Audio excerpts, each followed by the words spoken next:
We have a problem. I have a problem. You have a problem. We have a lot of problems. But one of the problems that we have is that we are busy. We are busy people, aren't we? That's the most audible response I've ever received from this church. We are busy. We're busy, not just this church, not just the people of this church, but as Vancouverites, Canadians, Westerners, whatever it is, we are busy people. And a lot of us wear it as a badge of honor. Like somebody asks you, how are you doing? And you go, oh, I'm good, I'm just busy. I'm so important. I got so many people to see and so many things to do. I don't have time for whatever it is. You're pushing on me. I'm busy. We wear it like a badge of honor. And the funny thing is that people used to not think that the future would be like this. A lot of the things I'm going to pull out, a lot of the statistics are from this book that Nate and I are reading called The Ruthless Elimination of Hurry by John Mark Comer, just to kind of give him credit here. But he talks about this report, this government report in the States in the 1960s that predicted that by the 1980s, 20 years later, they predicted that the average American would be working 22 hours a week, 27 weeks a year. You would be on vacation half the year, and the other half you'd be working 3-day weeks. That was it. I don't need to tell you, that didn't happen. I mean, people thought, we don't know what people are going to do with all this free time. There's going to be so much leisure. What are people going to do with this? The opposite, of course, is what has happened. I was out for coffee with somebody this week who's in the entertainment industry, and they were telling me about a project they were on where people worked 16-hour days, 7 days a week for a full month to finish off this project. I mean, the average American work week now is 47 hours a week, with, of course, many people working many more hours than that. The average American works 4 weeks longer now than they did in the 1970s. So why is that? There are a lot of reasons. We could go into a bunch of them. But here's one reason. I think it's because of our technology. It's because, actually, of these little devils here. And you never actually leave your work at the office. You're always available. You're always on call. Your emails and your texts follow you wherever you go. I think that's at least part of it, that you're never truly off the clock anymore. And then there's all the ways we spend our time outside of work. I mean, people have filled their lives with so many different activities, sports, for kids, for teens, preteens. You guys, sports, when I was a kid, it was like one practice and one game, maybe, a week. You guys are like full-time like athletes. It's crazy. I mean, like, people are so busy. And I wonder if, again, part of it is these things. Because you see what everybody else is doing. Social media makes it so clear that everybody else is living these full and busy lives and giving their kids all these experiences and having all these wonderful experiences themselves. And so you get a bad case of FOMO. You know what I mean? The fear of missing out. If you're not 30 and under, a fear of missing out. You look at what everybody else is doing, and there's this kind of like internal pressure and anxiety to be just as involved and busy as everybody else. And then there's all the time that we spend on these devices. I mean, you saw that quote, or that stat I quoted in the video before, that the average iPhone user touches their phone 2,617 times a day and spends 2.5 hours a day on their phone. And when they surveyed younger generations, they found the number was about twice that amount. There's been studies that have done that have showed that the average American watches 6 hours of video every day. So this is like traditional TV as well as streaming on your phones, on your iPad,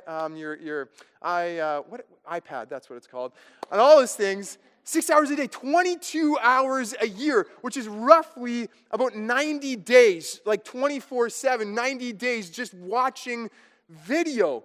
That's crazy. And I know that's American. So Canadians, we're way better. Like it's, and plus we have such poor Netflix quality, selection quality. We're probably at like 2,100 hours a year, like way lower. But we spend so much time. You could read like 1,000 books a year instead of watching video. What's another statistic?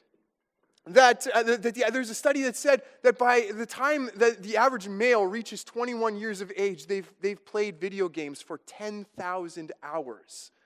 You know what you could do with 10,000 hours? Like anything. The research consistently shows 10,000 hours is how long it takes to become an expert at like anything. You could become an Olympic athlete in 10,000 hours. And not even like the lame sports, like curling, like cool. I'm just gonna offend everybody today. Just like cool sports. You could become a professional athlete. You could memorize the whole Bible.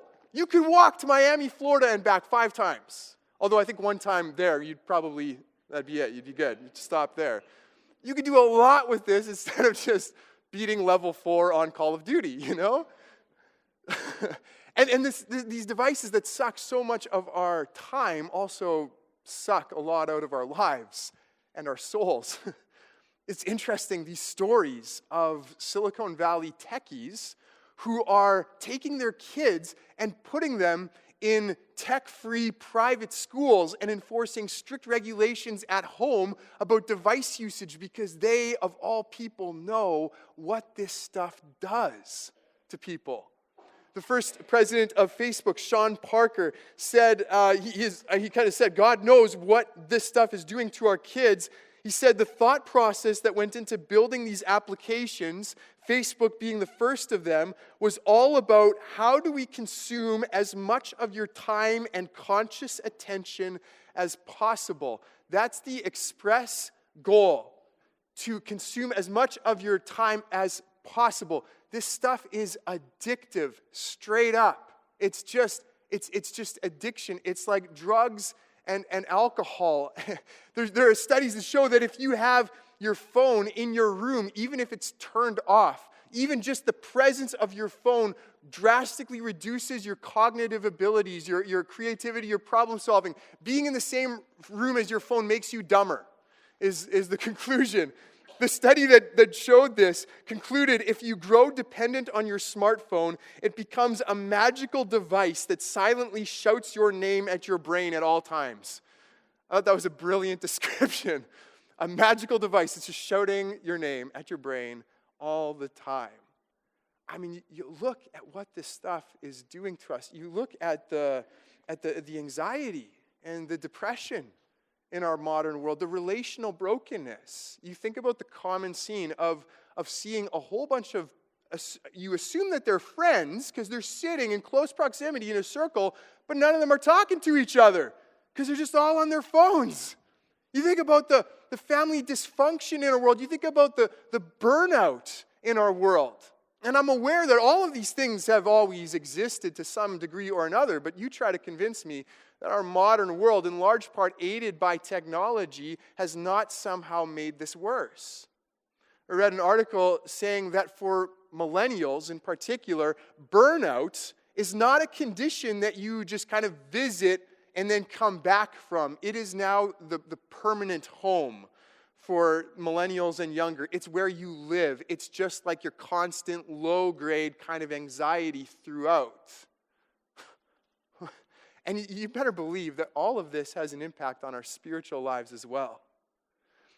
Dallas Willard, the great Christian thinker, he was kind of reflecting on this world and the busyness of it. And again, thinking about how technology plays a part in this, he said that hurry is the great enemy of spiritual life. It is the great enemy. There was another study that unsurprisingly found that busyness was one of people's major distractions in terms of their Christian faith. And the author of this study proposed a cycle he thought he saw happening. He said, so you've got Christians who are accommodating to a culture of busyness and stress and overload. And as a result, God becomes marginalized in their life, which makes sense, right? If you filled your life with all kinds of other things, you're squeezing God out. He's on the sideline. As a result of that, your relationship with God deteriorates. Of course, if you're not giving him any time, then your relationship with him is suffering as a result. And then because of that, you become more vulnerable to cultural influences, and as a result, you accommodate more and more to our culture of busyness, stress, and overload, and it just goes around and around and around. John Mark Comer, the author of the book I've talked about, he says that the modern world is a virtual conspiracy against the interior life. He says, a lot of people sometimes talk about how God feels absent. He seems far away, right? There's this feeling of God being absent. And sometimes we can't explain it. There's no reason for it. The saints have always talked about this, the dark night of the soul. This is a thing. But he says a lot of times in our modern day, it's not him. It's us. We've become unable to enter into his presence. Again, we have pushed him so much to the sidelines with our busyness and technology and everything that we are the ones who are absent. I'm telling you, we have a problem. Something here needs to be reframed. And this is what we've been doing over the last few weeks. We've been looking at these big issues and themes in our world today, and we've been talking about how those can be reframed by Genesis 1 to 3. So this morning, let's reframe the concept of rest. Like that? That was a good little dramatic thing, yeah. We're going to do that from Genesis 2. Genesis 1, as we've talked about, starts with a problem. Genesis 1, the problem is that the creation is formless and void. And so what God does in Genesis 1 is that he fixes the problem.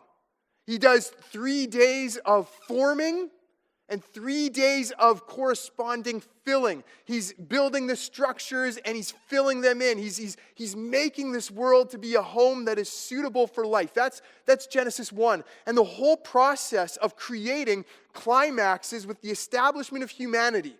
At the end of day 6, humans are kind of like God's crowning achievement in terms of what he makes. But that is actually not the climax of the creation account as a whole. It's not the finale. It's not the conclusion. What is what we find in Genesis 2, verses 1 to 3. Thus, the heavens and the earth were completed in all their vast array. By the 7th day, God had finished the work he had been doing. So on the 7th day, he rested from all his work. Then God blessed the 7th day, and he made it holy, because on it he rested from all the work of creating that he had done. So God doesn't make anything, doesn't create anything on the 7th day, but he does do stuff. He does 3 things, at least, as I count it. He rests, first of all. God rested from his work. Now, what does that mean? Some of us think, well, God must have gotten tired. It's a big job to make the world, all those atoms and molecules. He's got to put his feet up. I was going through this with my daughter, Natalie, and I asked her, do you think God got tired? She's like, yeah, probably. So she's like still a budding theologian. She's got some things to figure out, but that's okay. Psalm 121, verse 4 says, God doesn't sleep or slumber. We know that if God is to be God, he doesn't get tired. That can't be why he rests here. Well, then we think maybe it's like God is like a watchmaker. He's kind of set everything up. He's kind of let it go, and now he can just kind of sit back and watch it work the way it's supposed to. He's kind of done. He's put the time in. Now he doesn't need to do anything more. This kind of way of thinking has sometimes been called deism, and it is often seen as being a heresy. So we don't want to go there. And it's not correct because of things that we read in the Bible, that God is continually involved in creation. He's providing for his creatures. He's working for his people. We read Jesus saying in John chapter 5, my Father never stops working. And so I keep on working too. It's what Jesus says. We read about how God sustains all things, that Jesus holds all things together. So it's not that he just kind of sets things up and lets them go either. Well, what about maybe God just needs to do this to provide us with an example? He doesn't really need to rest, but he does it anyway to kind of show us the way. Kind of like, I don't really need to eat vegetables, but Carolyn says I have to be a good example to the kids, like kind of like that. No, that might be part of it, the example thing, but it probably doesn't encapsulate it. So what is it? What does it mean for God to rest? I've talked before about the connections between the Genesis creation account and the temple later on in Jerusalem, and the tabernacle kind of before it. These places, these dwelling places for God. Talked about even last week. Remember we talked about how humans are called to work and take care of the garden, and those are priestly words. Or earlier in the series, we talked about the lights. The sun, moon, and the stars are described as lights, and the same rare word is used of the lamps in the tabernacle. So you have all these connections between the temple and the tabernacle and the whole world in Genesis. And we've also talked about the connections between the creation account and temple inauguration ceremonies of the ancient world. So they'd build a temple, and they needed it to become functional. And sometimes these ceremonies would last 7 days. And the ceremony would climax with the installation of the image of that God in the temple. So they'd bring in a wooden or stone statue as kind of the representative of that deity. You see the connections with Genesis, right? 7-day process climaxing with the installation of the image. But here, the temple is not some man-made structure, but the whole world. And the image isn't some lifeless stone or wooden statue. The image is a living human being. So there's all these connections. But here's the one that I want to pull out here. That at the end of those ceremonies, the gods were always said to have come and made their rest in the temple. This is what temples were for in the ancient world. They were for rest, as in the God was making his home in that temple. Now again, the Bible kind of goes, yeah, kind of, but like infinitely more. Because again, the whole world, the whole universe is created as a temple. God makes it, not people, and it's his dwelling place. When God rests, it is about him becoming present in this temple that he has made for himself. It's him taking up residence. You see, the seventh day is all about presence. The idea of God resting is about him becoming present in this place. And so to jump ahead a little bit, whenever we participate in this kind of rest, it's got to have to do with presence. With God's presence. The seventh day is about presence. Here's something else God does. He blesses this day. We see that God blessed the seventh day. And we read about God blessing creation a couple of other times. In day 5, in Genesis 1:22, we read about God blessing the birds in the sky and the fish in the sea. And what he tells them then is, go and be fruitful and increase in number and fill. You see, the blessing of God is all about, here, go make more life. And that's what God says in verse 28 as well about the humans. He blesses them and said, be fruitful and increase in number, fill the earth. Blessing is about life. It's about God saying, here, the conditions are right. Go and make more life. Go and flourish. This is what God's blessing means. So here God blesses a day. What does that mean? It means that this day, this seventh day, is uniquely capable of bringing about life. This seventh day is all about God's gift of life. And the third thing that God does is that he sets this day apart. He makes it holy. Other words for that would be that he consecrates this day, he sanctifies it. But really, the essence is that he sets it apart. He kind of marks it out from the rest. The other 6 days are good. Good things happen on those days, but they're not blessed as days, and they're not made holy. They're not set apart. But this seventh day is. God kind of cuts this day and says this day has a significant purpose. And when we hear about holiness, it's about something being committed to a sacred purpose. And so here, this day is being committed to a sacred purpose. This day, the seventh day, is all about holiness. To sum this up again, the seventh day is all about presence, all about life, all about holiness. And all of that is very much centered on God. Now here's one more thing about the seventh day. It doesn't end. You notice that? Every other day in Genesis 1 ends with this refrain. There was evening and there was morning. The first day, the second day, the third day, and so on. It's not here. It's not on the seventh day. There's no evening and morning. There was the seventh day. It just seems to keep going.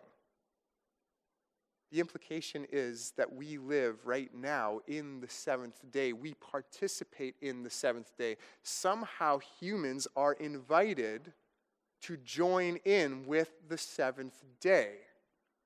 So let's talk about that. Let's talk about what we are to do in response to what God does in Genesis 2.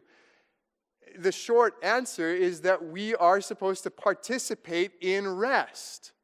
And the primary way we do that in the Bible is through something called Sabbath. The word for God rested is the Hebrew word Shabbat. You might recognize that word. That's where we get the noun Sabbath from. So it's a verb here, but later on it becomes a noun. It's this day is called Sabbath, and God's people are told to observe and remember this day. Here's an example from the Ten Commandments. Now, if I were to ask you, what do you think the longest of the Ten Commandments might be? And you were to just look at what the commandments were about, you would probably think, well, it should be something that is like really important, like don't kill people. That seems like an important one. That should get a lot of space. It's like 4 words in English.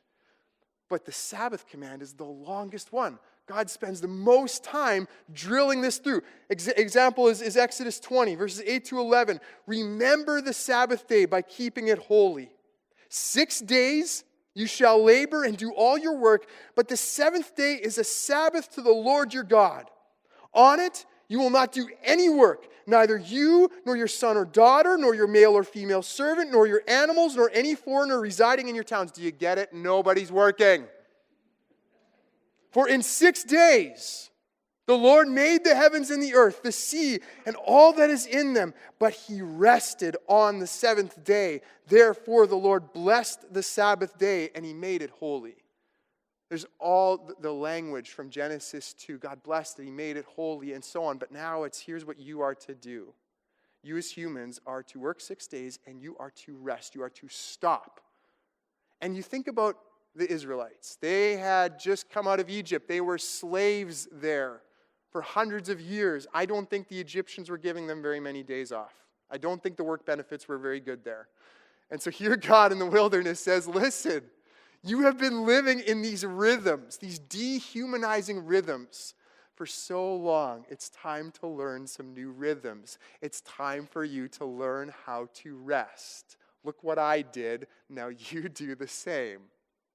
New rhythms. The intention here was life. We sometimes think of God's commands as being these oppressive burdens. It's not what he means them to be. They are to create the conditions for humans to be truly human.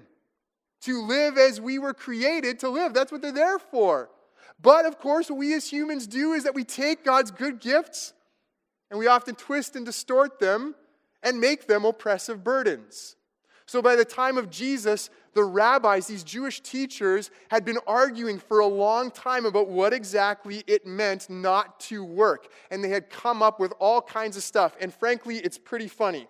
So here we go. I actually quoted this 2 years ago when we were going through the Mark sermon, but nobody remembers, so I'm fine here. I can make the same jokes. Nobody will remember. This is one of the teachings from Mishnah Shabbat. If one carries out, so this is on the Sabbath we're talking about, if one carries out an object either with his right hand or with his left hand or in his lap or on his shoulder, he is liable, meaning that he's broken the Sabbath commandment. But if one carries an object on the back of his hand or with his foot or in his mouth, or with his elbow, or in his ear, or in his hair, or in his belt facing downwards, or between his belt and his shirt, or in the hem of his shirt, or in his shoe, or in his sandal, he is exempt, meaning he did not break the Sabbath commandment, because he did not carry in the way people usually carry. So if you want to bring a book to your buddy on Sabbath, that's fine as long as you juggle it with your foot like soccer style or wrap it up by your ear. That's fine. As long as you don't do what normal people do, you're good. It's no wonder Jesus comes along and speaks out against this stuff and does a whole bunch of stuff that rubs people the wrong way because they had so missed the point. I mean, he comes in, and one of the things he does on Sabbath that really ticks people off is that he heals people. And people get all worked up about this. And so in response, Jesus had this great line. And this line was actually in response to a different Sabbath controversy. But in any case, what he said was that the man was not made for Sabbath, but Sabbath was made for man. Jesus was telling them, you guys almost seem to think that God came up with a bunch of rules and then was like, now I need to find somebody to follow them. I know what I'll do. I'll make humans. It got the whole thing backwards. Jesus is telling them, don't you understand that this is about humans being able to be humans as God made them? This is about life. Sabbath was made for man. Man was not made for the Sabbath. See, they needed to hear the first part because they had become so legalistic. We need to hear the second part. Because if you're like me, you've kind of grown up being like, well, I don't want to be legalistic about this thing. And actually, I don't really see it commanded in the New Testament, so let's just throw the whole thing out. And I think Jesus would say to us, don't you know that Sabbath was made for man? That Sabbath is kind of rest. This was made so that you could actually flourish and live as God's image bearers. Don't you know that this is for your benefit? Don't you know that the way you were wired and created requires you to actually rest? One of the most interesting statistics I came across was that one of the groups of people in the Western world who live the longest are Seventh-day Adventists. And Seventh-day Adventists are a denomination of Christians who have some distinctive teachings. They have distinctive teachings about diet and health and so on. They kind of advocate a vegetarian diet, and they also have this strict observance of Saturday as the Sabbath, which makes, this is totally a side thing, but which makes Seventh-day Adventist church buildings like the hottest commodity in the church planting market. They're like the most attractive girl on the first day of school. Everybody tries to get to them first. Like, who can talk to the Adventist? No, that's not funny? Okay, we'll leave that. That has nothing to do with anything. The point is, so Seventh-day Adventists, they live 10 years longer on average than the average American. 10 years longer. Now here's a little math. If you took a Sabbath every week for 70 years, how many years of Sabbath would you take? This is not a riddle or a joke. It's a straightforward math problem. 10 years. How much longer, on average, do Seventh-day Adventists live than normal people? 10 years. You get it back! It's like a Costco membership, you know?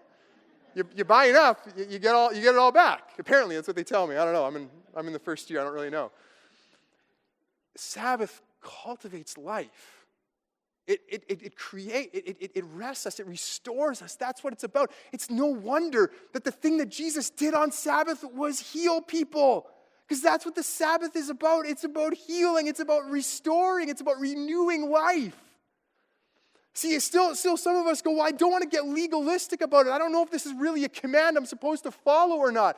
I love what John Mark Comer says about this. He's a pastor in Portland, the guy who wrote this book on the ruthless elimination of hurry. He says, look, it may not be a sin, but disregarding Sabbath is just dumb. It's like eating concrete. It might not be sin. It's just stupid. Like, why would you do it? Why would you disregard Sabbath? God has given it as a gift for us to be able to enjoy His presence and His life and to embrace His holiness. See, as I was studying, as I was preparing for this week and praying through this, I had this startling realization that I have fallen so short right here. That my soul has fallen into a bit of a state of disrepair because of my disregard for rest. Sometimes take a day off in a week. And even then, if I take a day off, I'm probably checking my email. I'm probably squeezing in a work task somehow. I'm probably doing something that evening. And here's my confession. And honestly, this is awful that I even have to confess this. But if any of you see me just hanging out with my family on a weekday, I feel so guilty. And that should not. And it's not you. It's me. But this is the thing. I have, and when I do take a day off, even then, it's not truly a Sabbath because we're just filling our day with even more, with just different kinds of busyness. It's not really a Sabbath, it's just like a different kind of work. So I've done horribly with this. And then I've been realizing lately how, see, the idea I think is that you take a day off or you take a day of Sabbath, you also take Sabbath time during your days to enter into God's presence. So I try to set aside time at the end of every day, but lately I've been realizing that this stupid thing is distracting me. That I think, oh, well, I'll just play a game or two of crib on my phone. I'll just check the sports scores. I'll just watch like a quick video. And all of a sudden, a bunch of that time is gone, and I'm distracted, and I just realize how much I hate these things. How much I just hate phones and what they do to us.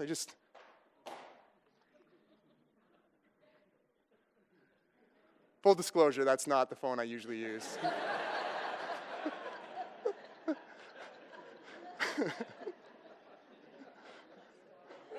But I was really excited to see your reaction, your expression. That was good. Anyone, feel free to grab that one afterwards. Here's what I did do. I decided from Friday night to Saturday night, I was going to put away the phone and not look at it at all. And I was going to close the computer. I wasn't going to look at my computer at all. And just be present. Just be present with God and with my family and with others. And I was going to try this. I was like, I don't know if I've ever really tried this very much. I'm going to try to take a Sabbath. And it did not start out well. We woke up to a leak in our ceiling, and our dishwasher didn't seem to be working. So that was like, God, what are you doing here? But it got a lot better from there. We went for a walk and just spent some time in creation and reflected on what God had made. I read scripture as a family and prayed. We hung out with some neighbors, just spent time as a family. It was so good. It was so good. And I had this, it was like this realization, I have an identity outside of being the pastor of the Bridge Church. Carolyn is just so over the moon right now. It's like, finally, he gets it. It was so good, and I've got this crazy idea. It's wild, but I think I might try to do this again. I don't think anybody's ever tried this before. I think this is a brand new idea. I think I might try to do this every week. 1 day a week, guys. I'm just kidding. That's Sabbath. I think I'm going to do this because it's if you don't get anything else from what I'm saying today, just get this. 1 hour a day, 1 day a week, shut it all down. Just shut it all down and spend time in God's presence and in the presence of others. Just mark off 1 day for presence and life and holiness and watch what God will do. And I'm saying this especially to you younger generations. Just put the phone away 1 hour a day, 1 day a week. Just don't look at it. And see how God rehumanizes you. See, our culture desperately needs this. Our culture is in the midst of a crisis, and it doesn't know it, but people desperately need to see biblical rest in action. And so we can lead the way as followers of Jesus. Just chuck your phone away. Now, speaking of Jesus, let's make one final connection as we wrap this up. As I was kind of thinking, we're participating in communion this morning, and I was trying to figure out what are the connections here between Sabbath and Jesus. And we've talked about some of those already. Jesus' desire to heal and how Sabbath is about healing and so on. Here's one more. I was thinking about how Sabbath and rest as a whole is it's like a step. It's like a way that we walk into God's presence. It's a way that we become aware of God's presence. So it's like this step that we take. And it's important. It's really important, as we've said this morning. But the truth is, according to the Bible, there's a door between us and God, and it's pretty firmly shut. And the door is our sin. The door is all the ways in which we have rejected God, and we can't open that door. No amount of good deeds, no amount of our own strength can open that door. That door is shut and it's locked. The only one who can open that door is Jesus. Jesus at the cross took our sins upon himself. He identified himself with us, and he burst that door open. He busted through it, and he invites us to come along with him. It's only Jesus who opens the door. It's only by faith in him that we are welcomed into God's presence. And Sabbath rest is one of those steps that we take to actually walk through the door. So this morning, I again encourage you, think about rest, but realize and remember that it is only by Jesus that you can walk through that door. So we're going to pray, and we'll invite the servers to come up, the worship team to come up, and we'll participate in communion together.